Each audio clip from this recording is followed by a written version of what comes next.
नमस्कार. काल चिरंजीव मल्हार आणि चिरंजीव डॉक्टर साक्षी यांचा विवाह अतिशय मंगलमय वातावरणामध्ये संपन्न झाला आणि आपल्याला कल्पना आहे की मी आपल्या सर्वांना विनंती केली होती की हा समारंभ जो आहे तो थोडा मर्यादित स्वरूपात आपण करतोय, कारण अतिवृष्टीमुळे आपल्या जिल्ह्यात प्रचंड नुकसान झालंय. अनेक कुटुंब अडचणीमध्ये आहेत. त्यामुळे आपण विचार केला आणि ठरवलं होतं की हा विवाह सोहळा थोड्या मर्यादित स्वरूपात घ्यायचा. आपल्या सर्वांचे आशीर्वाद आणि शुभेच्छा तर नेहमी आहेतच आणि काल ही निश्चित या नवदाम्पत्याला आपले आशीर्वाद आणि शुभेच्छा मिळाल्यात. त्याबद्दल परत एकदा आपले मनापासून आभार व्यक्त करतो. परिस्थिती थोडी सुधारल्यानंतर आपण शुभाशीर्वादाचा मोठा कार्यक्रम घेणार आहोत.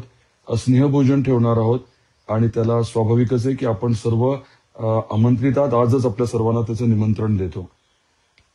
आपण या सर्व प्रक्रियेमध्ये जे सहकार्य केलं त्याबद्दल खरंच मनापासून आभार व्यक्त करतो. हा कौटुंबिक कार्यक्रम अशा स्वरूपातच घेतला होता, परंतु डॉक्टर पद्मसिंह पाटील साहेबांचं कुटुंब हे खूप व्यापक आणि मोठं आहे. त्या अनुषंगाने आपण फेब्रुवारीमध्ये हे स्नेह भोजनाचा कार्यक्रम घेणार आहोत आणि ठरल्याप्रमाणे प्रत्येक तालुक्यामध्ये आपण सामुदायिक विवाह सोहळा घेणार आहोत. त्याच्या बरोबरीने मग धाराशिवला जो सोहळा होईल तिथे मग मल्हार आणि साक्षी यांचा रिसेप्शनचा कार्यक्रम आपण ठेवू. सर्वांचे मी खूप आभार मानतो. धन्यवाद.